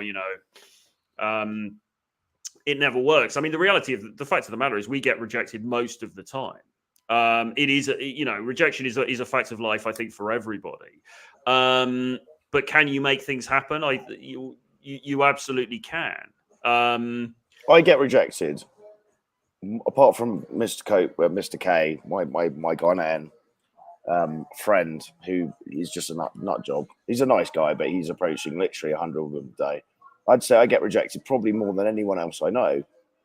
But conversely, I probably get more success than most people I know as well, because I'm wanting to put myself out there. We are playing a game of inherent losses. We always come back to this stat, which I think Torero first coined, but yeah, he verified it with Paul Janker, that New York guy, NYC guy, one of the originals, and also me and Troy have tracked it, and it's about right. If you approach 30 women with you've got okay social skills, you can sleep with one of those. Those are good stats. One of those girls. Would those numbers vary based on the inherent attractiveness, height, and obviously social skills of the guy? Like, I you say that number of 1 in 30, but I think that statistic can be wildly different. I've had some guys contact me. Could be I've had some guys contact me, through my business, and they've said they've done over 1,000 approaches and haven't got anything. 0 out of 1,000. And I've also spoken to guys like that, and yeah, you're right. Sometimes the guy can't be helped, but often when we see a guy with terrible stats, me and Troy will work with the guy, or at least give him some feedback on what he's doing. And there's some massive things he's getting wrong, or just he's got very low self-awareness levels. So he's dressed like garbage. He's got like loads of nose hair. He's got really yellow teeth. He smells really bad. His social skills are terrible. He doesn't have a job. Like all this stuff. It's like, yeah, there's no inherent value to the dude. When you are cold approaching women, you are exchanging value chips to a large degree, right? And if you have zero value as a guy, then it's gonna be a very hard uphill struggle. But conversely to that, if it is taking a guy 300 approaches to get a lay, versus just not doing anything and not getting laid, is he still better off approaching? I think so. Yeah. Well, to give my 2 cents on this particular point, and I'm not talking about the guys who are at the very, very bottom, like at the totem pole, like as I say on my channel, like the sub 4s, sub 5s.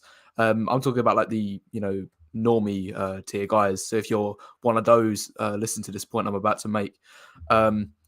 I think it's almost always going to be a better long-term like rate of return if you first build your value, if you first fully gym max, sort out your styling, sort out your social skills, sort out everything else that can increase your SMV, and then that's when you should be cashing your chips in, and that's when you should be like trying to make because that's going to lead to the biggest bang for your buck. Like, I don't think there's any really any help in just spam approaching when you haven't built any value to begin with. Like, I remember watching this video, like it's one of those cliche phrases, but if you're dealt with this task about cutting a tree down and it's going to take you 3 days to do it, surely it would make more sense for you to invest 45 minutes of time sharpening the blade that you're going to use, and then you trim those 3 days down into 1 day, so you save yourself a lot more time in the long run. Yeah, absolutely. No, I would completely agree with that. I think you need to do both at the same time. You need to be working on your value all the time in various different ways, which we are doing, and you also need to be going out there and actually putting, your inherent value is the product. You are the product, and then the game or the approaching or the socializing, whatever you want to call it, is the marketing. And if the product is shit, then you can do all the marketing in the world and you're not going to get many sales. If the product is good, then the marketing becomes easier because the product sells itself. So I do completely agree with that. And I was going to make another point now, which I've probably forgotten.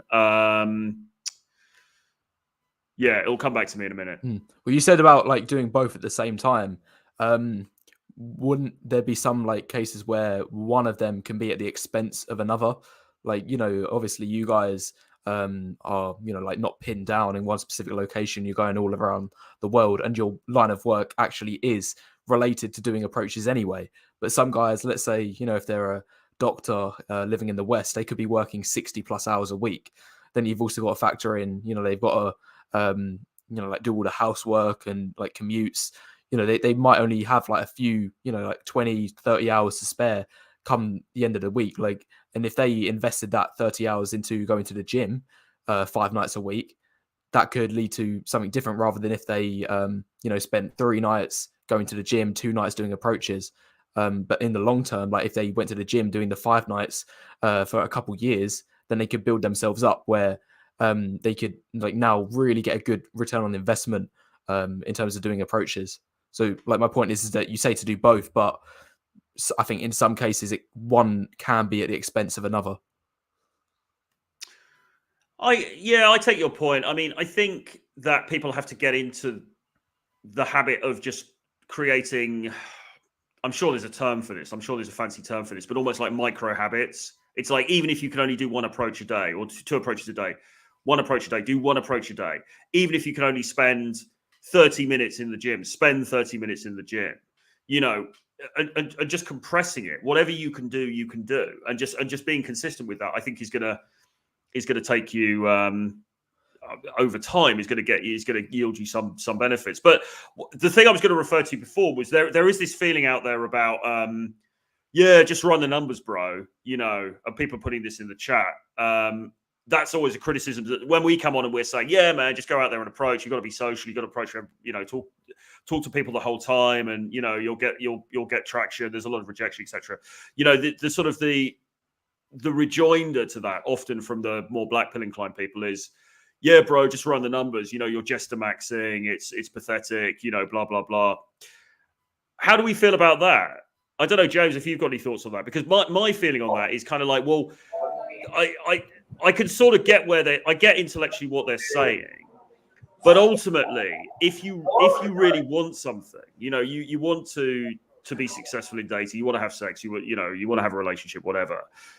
It seems like you've kind of got 2 choices. You know, you either go all out for that thing and do whatever it takes in order to try to get that thing, even in the knowledge that you might fail, you still put in that effort anyway, or you just don't bother.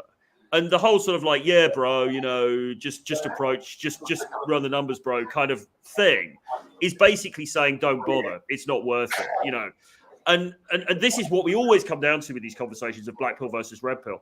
That is just a fundamentally incredibly defeatist attitude, because it's basically saying, I'm just going to sit here and wait till I die. There's no point in doing anything. And it's kind of like, well, if you want to take that attitude, that's fine. It's your life. But is that really the best way? Is that really the best way to approach things? No. Well, I dedicated an entire 15-minute video to this exact topic of this idea of just run the numbers, bro. And I broke it down like comprehensively in terms of warm approach, cold approach, and online approach. And warm approach, I think, you know, everyone can agree here that running the numbers is going to be disastrous, because by the time you've been rejected 2 times, 3 times, then everyone, like whatever environment you're in, like whether you're in a work office or school, everyone's going to have this idea, oh, he's the guy who hits on everyone. So, you know, just running the numbers, bro, is going to be disastrous in that particular warm environment. For online, it's just as bad. Like people say, oh, just swipe on every woman, you'll eventually get some matches.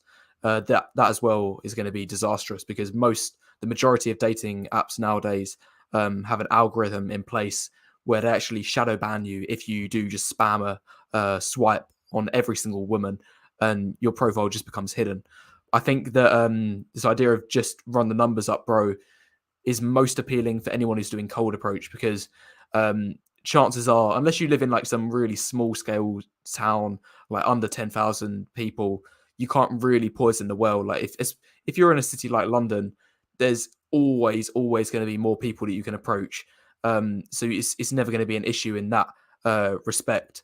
But again, like the reason that I think that cold, you know, spam approaching in a cold environment still might not be effective is if you're so low value that the rate of return or, you know, chance of success is so low that it doesn't really make sense for you to do it. You'd be better off using that time first to, you know, build your value up if you're, you know, at least have a decent amount of base SMV, and then you can like get a better rate of return on investment through cold approach.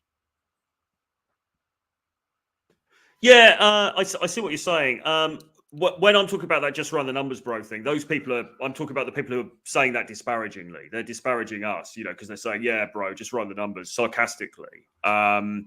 Because, you know, effectively what they're saying is, yeah, just don't bother, because, you know, it's pathetic to do that. You're jester maxing, you're sort of like, I don't know, pussy begging or whatever they used to call it.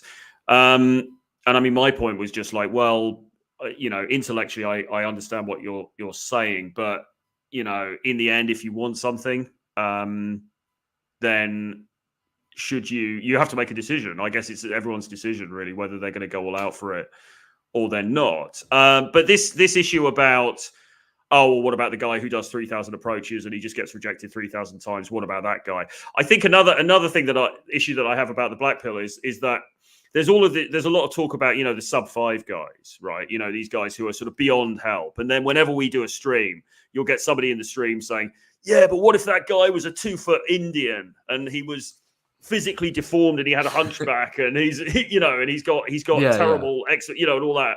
And it's like, well, yes, but I mean, you guys are always criticizing us for talking about outliers. That is an extreme outlier. And I think the majority of guys that we come into contact with are basically what you would call normies. Really, we get some very good-looking guys. We get a few guys who are lower on the scale, but generally speaking, most guys are kind of normies. And actually, if they improved a few things, they can start to get better results. So this is all we're talking about. We're not talking about like, oh, join my course and start dating a Victoria's Secret model. It's not about that. It's just about how do you improve your batting average from where you are now. So that you can have a bit more of a, life that is to your satisfaction, basically. Yeah, I did actually have some data. I won't be able to pick it up right now on this about, you said that the majority of guys you come into contact with are normies. What is it? I remember the video I made a few weeks ago, showing all of the guys who have approached my service, like they bought a rating from me, and I compiled like all of the data about them in a spreadsheet. Like I worked out how many guys are like fall into one of the following categories: either significantly balding, overweight, sub 5 face, and or under like 5'7" height. And the percentage worked out to be, I can't remember the exact figures, but I'll have to get them another time. But it worked out to be like something in the range of about 25 to 30%, which is quite a significant number. And if you take any of those single factors, like, at face value, just if you have one of those things, so if you're a guy and you're 5'6" in height, then that's going to be a massive setback. And yeah, you could, try to at least build your value in some departments. But for 25 to 30% of guys, like if they have these major setbacks, and that's going to be like a huge strike against them if they do try to spam approach. Well, it's interesting it's that high, but at the same time, I suppose we could argue that perhaps your channel, you're just attracting, there's a high proportion of people who are attracted to, to the kind of content that you are putting out, who maybe fall into that category. I don't know. But we've talked about this before, haven't we? I think when we've done a stream before, and you've talked about you sort of estimated the percentage of people you felt overall were sort of sub 5, and you put it was quite low, wasn't it? I think it was like 5% or something like that. Yeah, the figure I gave earlier, maybe it's not that high. Like I can't remember the exact figures, but if I literally had like 5 minutes to be able to get the data up, I would be able to get it for you guys. But I'm not going to do this in midstream. But I don't know. Maybe me and James can talk amongst ourselves. Although James, are you chilling a have bit now, man? Have you had a big night or something? Every night's a big night, unfortunately. Yeah. No, I think the majority of the clients that me and Troy have worked with over the past year, I think you do kind of get back what you attract, what you put out, and I think the majority of the guys that we work with are not, kind of the very lower end of the spectrum. They are your normal guys, or guys that are relatively successful. So maybe we're just and if they are those guys, if they are those guys, then I think. I've always said that, there is potential in them to actually build their value. And Troy, you raised a point that a lot of people who watch my channel are more likely to fall into the worst category of, being beyond saving. Like they have a lot of strikes going against them. But then, it could also be the case that followers of both of your channels do have potential. They actually have some, they have some potential to be able to build SMV and actually have some success in cold approach, because otherwise if they didn't believe that, then why would they sign up for the things that you're selling? Well, I think there's a a misconception out there that, and everyone gets called a fraud on the internet these days. I mean, the bar for being a fraud is extremely low, but people are sort of like, oh, you're scamming these incels and stuff like that. But the point that I'm making is that, well, certainly since I've been working with James, I haven't seen anybody, I don't think, who would fall into what I would describe as sub 5. And if you James, I mean, you've turned away clients, haven't you? People who you think, actually, I can't help this guy. Yeah, we'll have that kind of conversation. Yeah, I don't pretend to be able to help every single guy, and that's just the reality. So yeah, if there's a lot of stuff going on there, in terms of physically, lots of. I mean, I've had lots of disabled guys get in touch. And I'm just like, I can't really. I just didn't feel I could do a decent enough job, so I turned them away. So okay, I do. Then I actually appreciate that, but that's actually a really honourable thing that you do, and I think the majority of the guys who follow my channel, that's pretty much all we're asking for on the dating coaches side of it. But the sad truth is that a lot of dating coaches don't do what you just said about them. Like they do the opposite. They actually try to prey and lure in these lower value guys because they know that they're more desperate.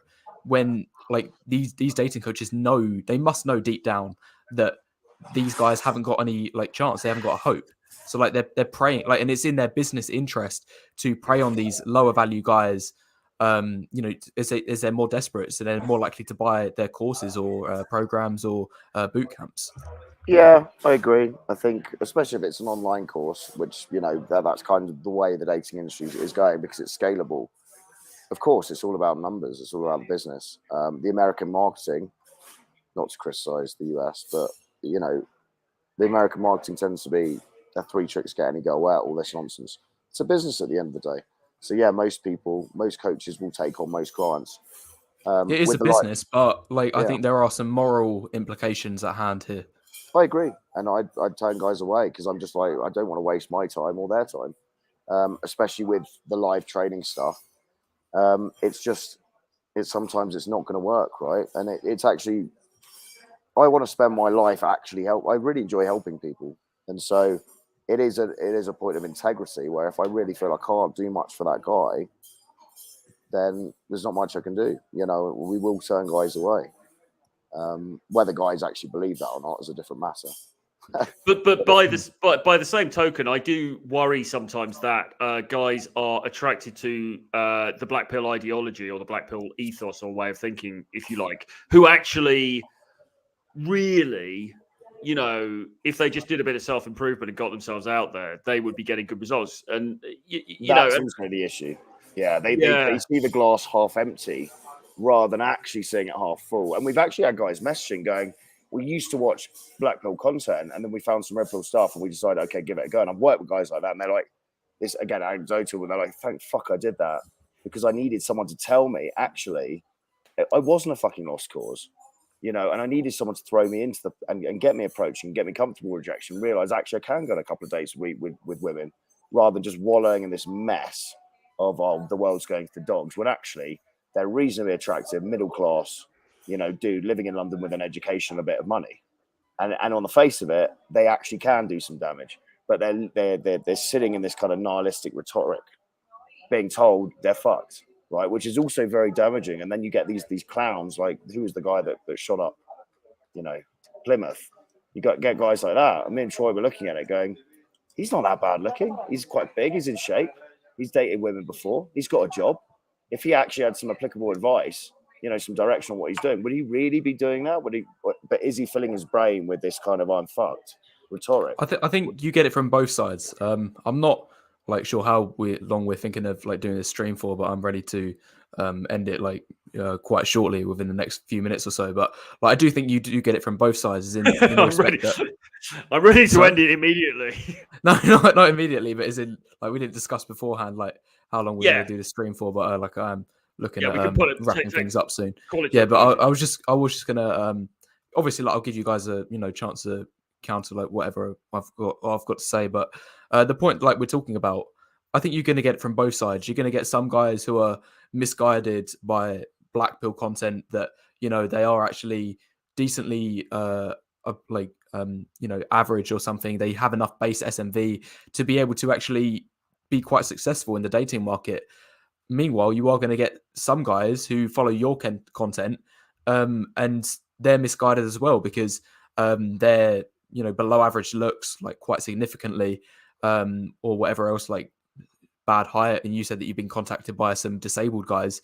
They're going to be misguided. You're going to always have that. But I think I always see people saying in the comments of my videos that like the black pill is for sub 4s and below, and then the red pill is for anyone who's like a 5 or above, and then the blue pill is for anyone who's a Chad, because it doesn't matter what he says, he's going to get results anyway. So I think that a lot of it is choosing like your content wisely. Like you need to be following content creators that apply to your specific circumstances, your physical build, like your attractiveness, and all things like that. There's no one size fits all answer. Yeah, I mean, I think there is just this perception out there, and again, this is in the black pill side of things, and it's also on our side of things as well. There's a lot of sort of like, this suspicion that everybody is a scammer. These people are scammers, they're frauds, they're just trying to scam people for this X, Y, and Z reasons and stuff like that. And I mean, obviously, it comes down to the individuals involved. I mean, we try to be very transparent. We've never made any great claims about, just follow these 6 steps and you'll be pulling supermodels or anything like that. We try to be very, very straightforward.